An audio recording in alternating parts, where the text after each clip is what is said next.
Hello friends. आज मैं आपसे basic structures in English part 8 में कुछ इंग्लिश के और बेसिक स्ट्रक्चर्स की चर्चा करने जा रहा हूँ। पहला, do you know. Do you know, क्या तुम जानते हो? यह क्वेश्चन हो गया क्योंकि सब्जेक्ट से आगे ऑक्सिलरी वर्ब है। सब्जेक्ट से आगे ऑक्सिलरी वर्ब रखने का मतलब ये क्वेश्चन बन गया, है ना। Do you know when she will come, क्या तुम जानते हो कि वह कब आएगी? तो इसी डूस के द्वारा सब्जेक्ट से पहले ऑक्सिलरी आ गया, यही इसी से क्वेश्चन बन गया। और इधर ये स्टेटमेंट, ये जो है इधर करने की जरूरत नहीं है, ये प्लेन सेंटेंस रहेगा। व्हेन शी विल कम यहाँ आगे रखने की जरूरत नहीं, क्योंकि क्वेश्चन तो यहाँ ही बन गया।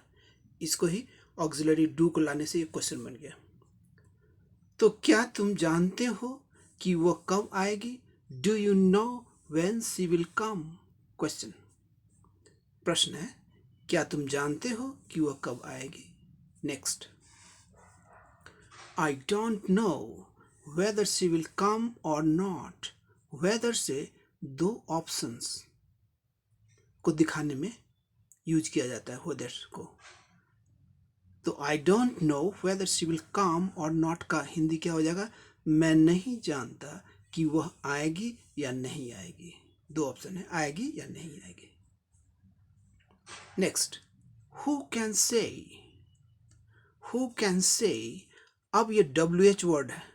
WH वर्ड होते हुए भी ये सेंटेंस इंट्रोगेटिव नहीं है, ये प्रश्न नहीं है, ये स्टेटमेंट है।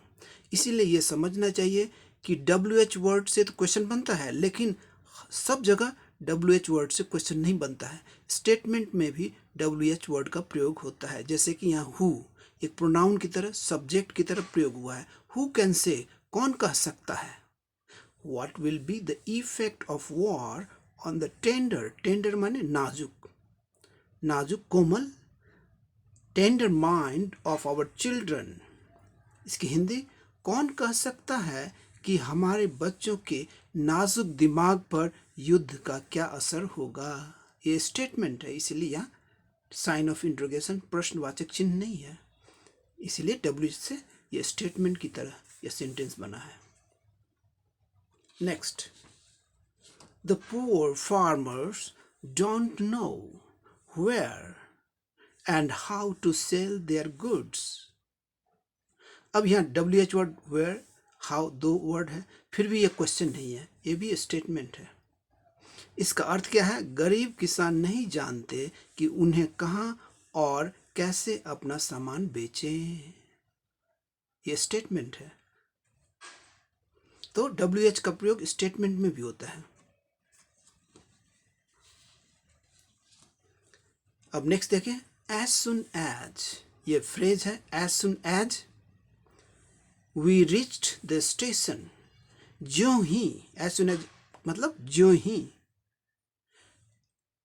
हम लोग स्टेशन पहुंचे, the train started to move, train चलने लगी।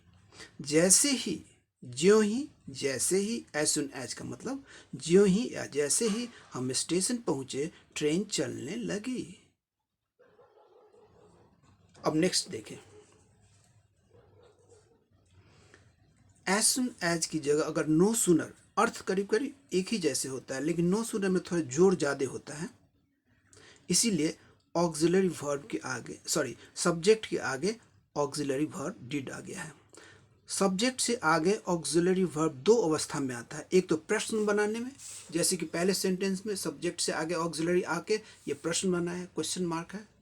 और दूसरा यहाँ देखें, सब्जेक्ट से आगे ऑक्सिलरी, वी सब्जेक्ट है, इसके आगे डिड, ये क्या है? इम्फेटिक सेंटेंस, जोर देने, जोरदार सेंटेंस बनाने के लिए, किसी चीज़ पर जोर देते हुए बोलने के लिए, या है ना, एक्सप्रेस किसी चीज़ को करने के लिए ये सब्जेक्ट से पहले ऑक्सिलरी वर्ब यहाँ आया है। इस अवस्था में भी सब्जेक्ट से पहले आता है, एक क्वेश्चन बनाने में, दूसरा किसी सेंटेंस को जोर देकर बोलने में।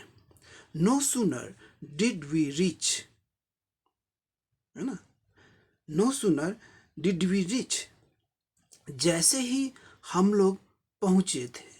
जैसे ही हम लोग पहुंचे, कहाँ? The station. स्टेशन पर जैसे ही पहुंचे, जैसे ही जोड़ है, इसीलिए सब्जेक्ट से पहले ऑक्सिलरी वर्ब आ गया। करीब करीब दोनों का अर्थ सेम है, लेकिन इसमें थोड़ा इम्फेसिस ज़्यादा है, जोर ज़्यादा है, इसीलिए सब्जेक्ट से पहले ऑक्सिलरी आया है। नो सूनर जब भी आएगा तो उसके पहले उसमें क्या होगा? सब्जेक्ट से पहले ऑक्सिलरी आएगा जब भी नो सूनर का प्रयोग होगा। No sooner did we reach the station, यहाँ डिड से पास्ट हो गया, डिड से डू का डिड पास्ट हो गया, इसीलिए यहाँ ईडी लगाने की जरूरत नहीं है, यहाँ पास्ट हो चुका है, यहाँ ईडी नहीं लगेगा। Did we reach the station.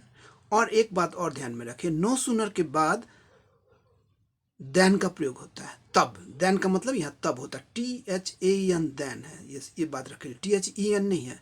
THAN then का दो जगह प्रयोग होता है सिर्फ। एक तो नो सूनर के साथ देन, तब के सेंस में होता है, और दूसरा कंपैरेटिव डिग्री में, तुलनात्मक जो कोई प्रस्तुति होता है उसमें कंपैरेटिव डिग्री में, जैसे कि Ram is better than Shyam, Ram Shyam से अच्छा है, उस कंपैरेटिव में देन का प्रयोग होता है, और एक नो सूनर के साथ। अब देखिए यहाँ, no sooner did we reach the station then, तभी the train started to move, हम लोग स्टेशन पहुंचे ही थे कि ट्रेन चलने लगी। अब इसको नो सूनर की जगह हार्डली या स्कार्सली, है ना, नो सूनर की जगह हार्डली या स्कार्सली, मुश्किल से, बामुश्किल। स्कार्सली, हार्डली का अर्थ बामुश्किल, मुश्किल से। हार्डली और स्कार्सली दोनों में से कोई भी प्रयोग कर सकते हैं। हैड वी, अब ये होगा तो यहाँ परफेक्ट का, पास्ट परफेक्ट का होता है, हैड का प्रयोग होता है हार्डली स्कार्सली में। Hardly scarcely had we reached the station, और इसके साथ व्हेन का प्रयोग होता है ना, तब यहाँ व्हेन का प्रयोग होता है। यहाँ क्या हुआ था? पहले में देन का प्रयोग हुआ था। अब यहाँ देखिए, हार्डली या स्कार्सली दोनों में से कोई एक प्रयोग करें।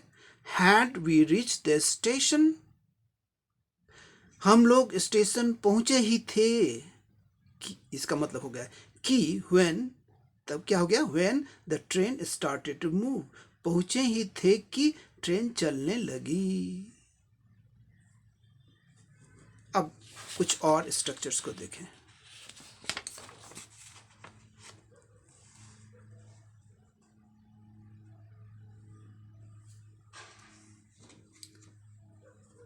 सी लेवर्स डे एंड नाइट, वह रात दिन मेहनत करती है। सो दैट, जिससे कि, किस, कोई उद्देश्य दिखाना हो, सो दैट, जिससे कि she may pass the exam with good marks, जिससे कि वह परीक्षा अच्छे मार्क्स से, अच्छे अंक से पास कर सके, कर जाए। सो दैट की जगह दैट भी होता है, जिससे कि, सो दैट या दैट भी प्रयोग होता है, दोनों में से कोई कर सकते हैं। She labours day and night so that, अथवा that she may pass the exam with good marks. इसकी हिंदी, वह रात दिन मेहनत करती है जिससे कि वह परीक्षा अच्छे मार्क्स से पास कर जाए। अब नेक्स्ट देखें। It is but natural, it is but natural, यह स्वाभाविक है, यह बिल्कुल स्वाभाविक है ना। इट इज बट नेचुरल, यह तो स्वाभाविक है, यह बिल्कुल स्वाभाविक है। दैट एवरीवन या एवरीबॉडी, कोई भी प्रयोग कर सकते हैं कोई भी के लिए, एवरीवन एवरीबॉडी दोनों में से कोई। लव्स अ बेबी, यह स्वाभाविक है, यह बिल्कुल स्वाभाविक है कि हर कोई बच्चे को प्यार करते हैं। अब नेक्स्ट देखें। इट इज एसेंशियल, अति आवश्यक, it is essential that we now start. अब ऐसे सेंटेंस जिसमें शुरू में ही कोई आवश्यकता, अति आवश्यकता, आवश्यकता का बोध करा देता है, तो वैसे अवस्था में शुड को ओमिट किया जाता है, इसको ओमिट भी किया जाता है ना। शुड नहीं देने से भी यहाँ एसेंशियल का बोध हो गया, इसलिए ये शुड को ड्रॉप भी किया जाता है। It is essential that we now start, इसका मतलब वी शुड नाउ स्टार्ट, ये होता है। लेकिन चूंकि यहाँ आवश्यकता, अति आवश्यकता दिखा दिया पहले ही, इसलिए यहाँ शुड को ओमिट भी किया जाता है, छोड़ भी सकते हैं यहाँ, इतने से ही शुड छोड़ के भी वो अर्थ क्लियर हो जाता है। यह अति आवश्यक है, यही दिखा दिया एसेंशियलिटी को, इसीलिए शुड को ड्रॉप किया जाता है। यह अति आवश्यक है कि हम लोग चलें, कि अब हम लोग को चलना चाहिए, चले मतलब हम लोग को चलना चाहिए, इसीलिए यहाँ शुड का है। लेकिन चूंकि यहाँ एसेंशियल का प्रयोग हो गया, इसीलिए शुड को ड्रॉप भी किया जा सकता है, इसीलिए ब्रैकेट में रख के इसको क्रॉस करके दिखाया गया है। अगर रख दिए तो भी चल जाएगा काम, लेकिन अच्छी इंग्लिश में इसको ड्रॉप किया जाता है क्योंकि यहाँ इसका सेंस आ गया है। अब इसी तरह का एक और सेंटेंस देखें। इट इज़ नेसेसरी, यह आवश्यक है, that we educate our children. अब यहाँ भी नेसेसरी से आवश्यक कोई काम क्या होना चाहिए ये दिखा दिया, इसीलिए शुड का प्रयोग को ड्रॉप किया जाता है, इसको ओमिट भी कर सकते हैं आप। तो इसका अर्थ क्या हो जाएगा, यह आवश्यक है कि हम लोग अपने बच्चों को शिक्षित करें, मतलब शिक्षित करना चाहिए, इसका अर्थ ये हो रहा है ना, ये शुड, इसलिए यहाँ नेसेसरी से ये अर्थ आ जाता है, इसलिए शुड को यहाँ ड्रॉप किया जाता है।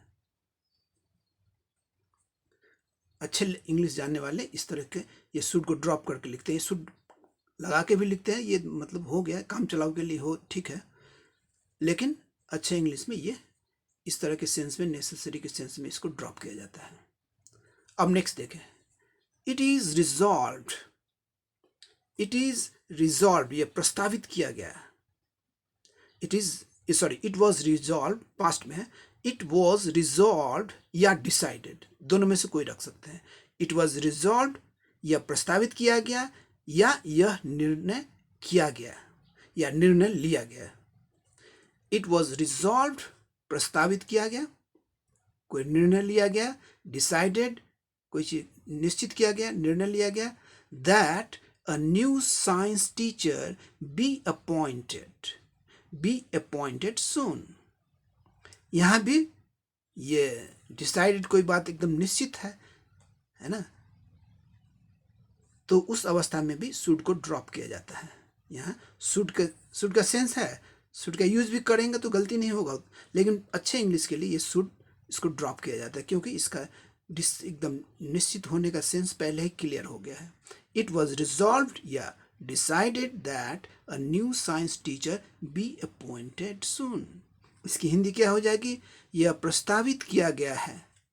रिजॉल्व का मतलब प्रस्तावित किया गया है, या कहें इट वॉज डिसाइडेड, यह निर्णय किया गया, यह प्रस्तावित किया गया, पास्ट में है, किया गया है नहीं रखे, यह प्रस्तावित किया गया। इट वॉज रिजॉल्व्ड या इट वॉज डिसाइडेड, यह निर्णय किया गया या यह निर्णय लिया गया कि एक नया विज्ञान का शिक्षक की नियुक्ति अविलंब मतलब जल्दी किया जाए। बी अपॉइंटेड सून। अब नेक्स्ट देखें। I beg apology means क्षमा।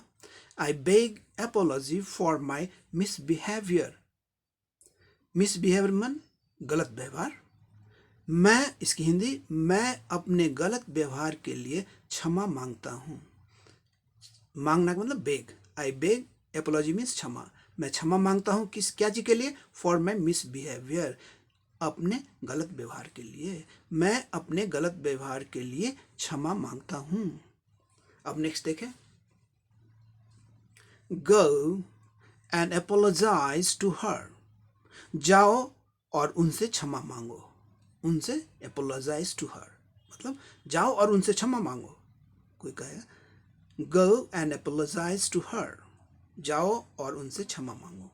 अब यहाँ एक बात ध्यान में ले, APOLOGISE एपोलोजाइज, ये स्पेलिंग ब्रिटिश इंग्लिश में होता है और अमेरिकन इंग्लिश में इसी को अगर स्पेल करना पड़े तो उसका क्या हो जाएगा स्पेलिंग, APOLO, सब चीज वही रहेगा, जी के जगह जेड आ जाएगा। APOLOZISE एपोलोजाइज, ये अमेरिकन प्रोनाउंसिएशन, सॉरी ये अमेरिकन स्पेलिंग है।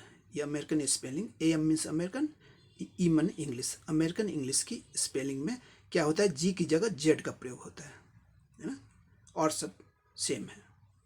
Thank you very much, see you in the next video.